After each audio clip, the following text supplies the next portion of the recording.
On dit de lui qu'il est un athlète très prometteur. On parle de lui comme le futur homme le plus fort au Canada. Il est d'ailleurs le deuxième présentement, tout juste derrière son ami Jean-François Caron. Mon invité, Jimmy Paquette. Salut Jimmy, comment ça va? Bonjour, ça va bien toi? Yes, ça va très bien. Jimmy, première question, là. Bon, des fois, on dit qu'on devient pas homme fort, on est homme fort ou presque. Dans ton cas, ça s'est quand même développé assez rapidement. Je me rappelle de ta carrière quand tu as commencé très jeune. On parlait déjà de toi comme un futur athlète très prometteur et aujourd'hui, tu l'es devenu. Mais comment c'est né un peu ce physique-là? Je sais pas, mais ton père et ta mère, c'était-tu du monde qui était déjà très en forme physiquement? C'était-tu une culture qu'il y avait chez vous? Ben, je viens absolument d'une famille d'athlètes. Tout le monde a toujours fait du sport dans ma famille. Puis moi, probablement, j'ai joué au football de environ 10 ans jusqu'à 19 ans. Puis quand j'avais justement, c'est ça, 18-19 ans, j'ai commencé à apprendre la musculation un petit peu plus au sérieux. Puis c'est là que j'ai découvert que j'étais plus fort que la moyenne de pratiquement tout le monde dans le gym où je m'entraînais à l'époque à Thetford Mines. Puis comme ça, j'ai décidé de faire une compétition d'hommes forts, que moi je voyais des hommes forts à la télévision depuis longtemps. Puis j'ai décidé de m'informer par moi-même pour savoir où je pouvais faire une compétition. En 2012, c'est là que je me suis présenté au championnat provincial. C'est une compétition de haut niveau, mais qui était ouverte à tous, justement parce que c'est le championnat provincial. Fait qu'en 2012, je suis allé là à 19 ans, 200 livres mouillés. Fait que tu sais, je suis plutôt né athlète. J'ai développé ma force par la suite. Puis j'ai terminé, par contre, à cette compétition-là dernier. On était 12, j'ai fini 12e, mais j'ai réussi à lever pratiquement tous les objets à toutes les épreuves. Puis c'est là que Jean-François m'a, on peut dire, repêché. Il est venu me voir après la compétition. Lui était spectateur dans ce temps-là. Puis il est venu me voir après la compétition, puis il m'a demandé, tu sais, est-ce que ça fait longtemps que tu fais ça? Tu as déjà fait ça? T'as quel âge? Etc. Puis je lui ai dit que j'avais juste 19 ans. C'était la première compétition que je faisais. À cette époque-là, j'avais jamais pratiqué aucune des épreuves. Puis je m'entraînais simplement en salle de muscu. Puis il m'a dit, bah, ben, je pense que tu pourrais être bon. Si t'aimes ça, si ça t'intéresse, je t'invite à venir t'entraîner avec moi. Puis 2 semaines après ça, j'étais dans une compétition amateur que Jean-François avait organisée. Puis j'ai réussi à me classer deuxième à ma première compétition amateur. Quand même. Par la suite, j'ai déménagé à Québec. J'ai fait beaucoup de sacrifices pour pouvoir m'entraîner à temps plein avec Jean-François dans son gym, avec son groupe d'entraînement. Puis je te dirais que depuis 2012, on s'est pas lâché un ou l'autre. C'est plus devenu un partenaire d'entraînement qu'un coach avec les années, puis un ami aussi. Puis je te dirais que 7 ans plus tard, je suis deuxième au Canada depuis 4 ans, depuis 2016. J'ai gagné le championnat provincial 2 fois, en 2017 et en 2019. Et puis là, ça fait 2 ans que je suis actif là, sur le circuit mondial Arnold Classique, où je me classe habituellement dans le top 6, top 7 à chaque compétition, mais c'est un niveau très relevé. Fait que je te dirais que en 7 ans, ça a été très vite. Là. Le dernier au Québec à deuxième au Canada. Ben, comment t'expliques ça, justement, que tu termines dernier dans la première compétition, puis que Jean-François Caron vient quand même te voir, puis qu'après 2 semaines après, tu termines deuxième, tu sais, on regarde ça, c'est quand même un peu paradoxal, c'est un pas de géant en même temps. J'essaie de comprendre un peu comment ça peut se passer, puis c'est quasiment inexplicable. Ben, je comprends ta question, mais faut pas oublier qu'en 2012, la compétition que j'ai faite, c'était le championnat provincial. C'est la même compétition que je gagne depuis 2017 et 2019, où est-ce que c'est les 12 meilleurs au Québec, 12 ou 14, c'est une compétition ouverte à tous.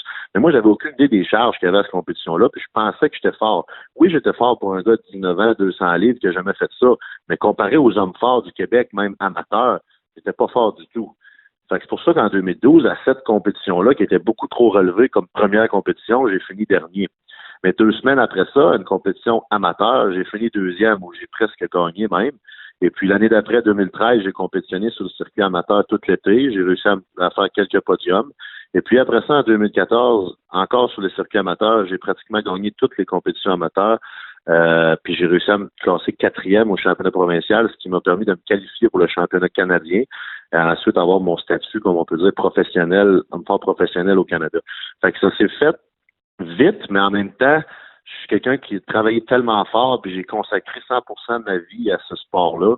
Tu sais, j'ai fait beaucoup de sacrifices, comme je t'ai dit. J'ai choisi de me concentrer me concentrer sur les hommes forts à 100%. Puis avec l'aide de Jean-François, je me suis entouré comme j'ai pu, de la manière que je pensais que c'était l'idéal pour progresser. Puis c'est pour ça que j'ai progressé aussi vite. Je pense que j'ai travaillé fort, mais j'étais surtout très bien entouré. Je le suis encore aujourd'hui. J'ai 1001 questions pour toi. La prochaine, travailler avec Jean-François Caron, tu sais, il y en a des fois qui vont dire tu travailles un peu dans l'ombre de la vedette présentement, mais je pense que ça peut être bénéfique aussi. Ben, oui, je comprends ceux qui peuvent dire ça, mais en même temps, Jeff, c'est pas quelqu'un qui prend toute la place. C'est sûr que c'est lui le champion et c'est lui que les gens veulent voir, mais en même temps, il est toujours là pour me promouvoir puis m'inviter avec lui dans des événements. Et puis, on s'entraîne ensemble. Moi, je le motive à s'améliorer. Lui aussi, il me motive à m'améliorer. Tu sais, on se pousse l'un et l'autre. Puis, je pense que si tous les deux ont réussi à continuer de progresser, surtout lui parce que il est plus en fin de carrière, mais il a réussi à progresser pareil, c'est justement pour ça qu'on se pousse puis qu'on s'entraîne ensemble. Parce que s'entraîner tout seul, tu sais, juste s'entraîner en homme fort, faire des pieds d'atlas, lever des tailleurs, des choses lourdes, c'est difficile, ça prend beaucoup de motivation. Puis ensemble, on est capable de s'amener à un autre niveau. Tu sais, tous les deux, on est quelqu'un qui veut s'entraîner fort, mais on veut se battre. Moi, je veux le battre, il le sait. Puis ça arrive que des compétitions, certaines épreuves, je réussis à le battre, puis je le sais qu'il est pas content. Puis à l'autre compétition, ben il veut pas que je le batte. Mais c'est pour ça qu'on progresse toujours comme ça. Puis non, je pense pas que je suis dans l'ombre de Jean-François. Comme je te dis, il m'aide beaucoup à compétitionner et à m'améliorer. Puis c'est pas quelqu'un qui va toujours se mettre de l'avant-scène pour caler les autres. Je suis pas le seul athlète au Canada que Jeff aide beaucoup. Il y a d'autres athlètes prometteurs à notre gym que Jeff donne beaucoup de coups de main. Là. Il est toujours là pour les aider. C'est bien dit. De ton côté, selon toi, tes plus grandes forces, les épreuves dont tu es peut-être le plus fort, en parenthèse? Pour ma part, ma force, ça serait le soulevé de terre. C'est la même, Jeff a la même force. Et je te dirais que depuis quelques années, j'ai beaucoup amélioré mes épaulés. Fait que mon log et mon axle et le dumbbell, le giant dumbbell, c'est des épreuves que j'ai beaucoup améliorées les 2 dernières années. Puis depuis comme 1 an ou 2, je me classe toujours bien à cette épreuve-là. Fait que les épaules puis le bas de dos, je te dirais que c'est mes 2 meilleures épreuves. Celle que tu es le moins fort, en parenthèse. Encore là, en parenthèse, c'est très important.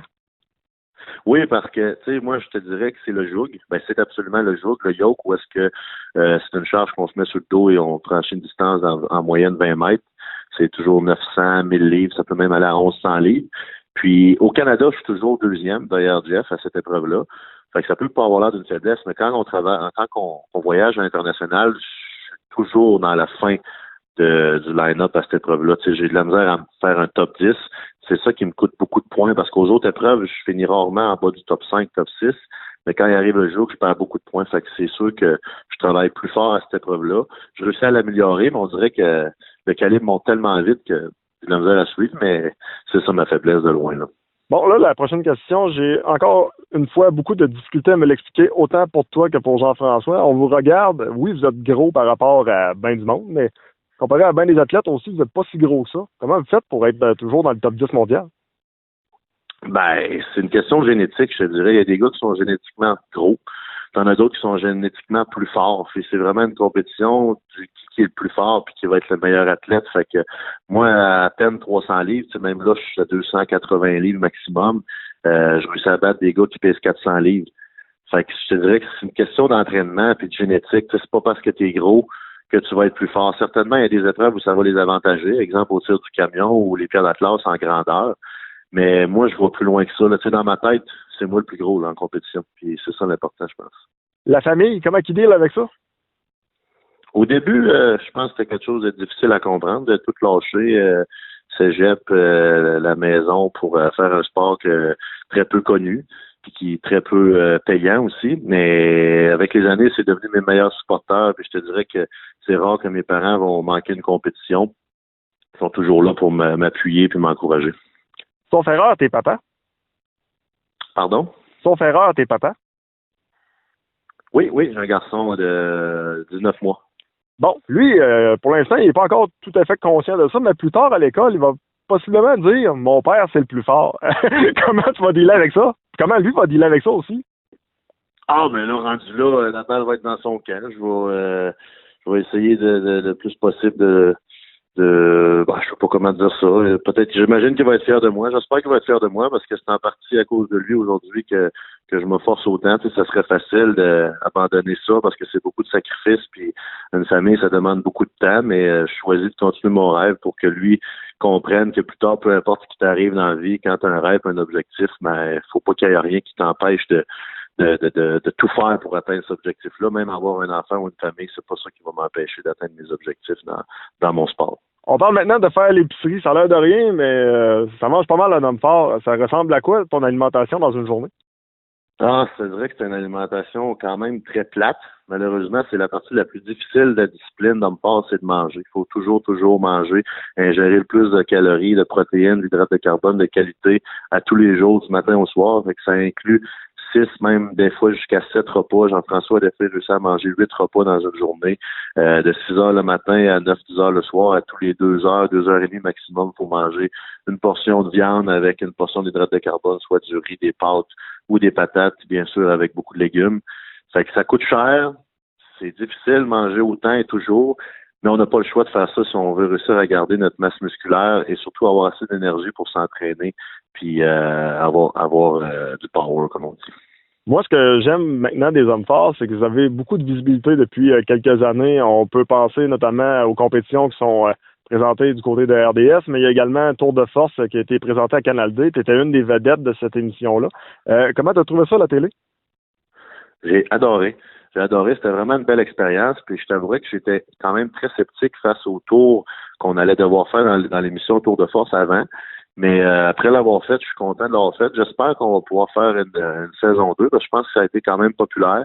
Puis je suis surpris que les hommes forts de l'époque réussissaient à lever de telles charges parce que moi, je t'avouerais que j'ai forcé énormément pour pratiquement tous les tours que j'ai faits. En même temps, je crois que c'est possible qu'ils aient fait ça parce que dans ce temps-là, les gars, ils se spécialisaient seulement dans un tour ou deux chaque. Fait qu'ils pratiquaient toujours le même tour, alors qu'aujourd'hui, nous, il faut qu'on soit performant dans plus de 30 à 35 épreuves. Fait que, mais grosso modo, à la télévision, j'ai adoré. Puis j'espère que c'est peut-être un début pour un après-carrière ou qui sait, autre chose. Question shotgun, je te pose des questions, faut que tu me répondes le plus rapidement possible. C'est quand même le fun, ce genre de questions-là. Es-tu prêt? Oui. Bon, la première, ton idole dans le milieu. Mariusz Pudzianski. Vas-tu faire du MMA comme lui? Non. Maintenant, j'ai goût de te demander, tantôt tu parlais de l'alimentation, c'est plate. Mettons l'aliment que tu aimes le plus manger, mettons ton cheat day, là. Mettons tu as le droit de tricher une fois de temps en temps. Qu'est-ce que tu aimes le plus tricher? Biscuit aux pépites de chocolat avec un verre de lait. C'est bon. Et peut-être une dernière pour toi. Mettons, je sais pas si on peut dire qu'il y a un poids ultime que tu aimerais lever, mais mettons, y a-tu une marque dans ta tête que tu dis ça, faut absolument que je sois capable de lever ça dans telle épreuve d'ici la fin de ma carrière? Absolument. 1000 livres au soulevé de terre. Il y a 7 hommes au monde qui ont réussi à le faire, puis je veux faire partie de ces gars-là. Ben, je te le souhaite, maudit, je te le souhaite. Et on s'entend, il reste encore plusieurs années du côté de ta carrière. Là. On souhaite évidemment aucune blessure, mais normalement, ça devrait bien aller encore pour plusieurs années. Y crois-tu qu'un Québécois pourrait devenir un jour l'homme le plus fort du monde? Absolument. Absolument, parce que à chaque année, il y a des nouvelles génétiques, des nouveaux gabarits qui arrivent sur le circuit, autant des Américains que des Européens. Même Jean-François, il est rendu 4e, donc il donne ses conseils, puis on apprend tous de lui au Canada. Fait que si c'est pas moi, ça peut être Maxime, ça peut être un autre athlète canadien, québécois. Mais j'y crois certainement. Tu sais, le sport, les hommes forts, c'est un sport qui grandit. Puis même moi, Jean-François, il bat des records. Mon but à moi, c'est de battre ces records-là. Puis les athlètes qui vont venir après moi, c'est certain qu'ils vont essayer de me battre aussi. C'est pour ça que je pense que c'est possible. Puis je le souhaite de tout mon cœur parce que les hommes forts, c'est un sport québécois, on peut dire, parce que le premier véritable homme fort au monde, tout le monde le sait, c'est Louis Cyr. C'est pas pour rien que le trophée champion mondial Arnold Classic, c'est une statue de Louis Cyr. Fait que ça serait bien qu'un jour, ce soit un Québécois qui ait ça. Jimmy Paquette, un gros merci pour ton temps, puis je te le souhaite, maudit, que je te le souhaite. Merci beaucoup. Bonne année. Toi aussi, bye bye.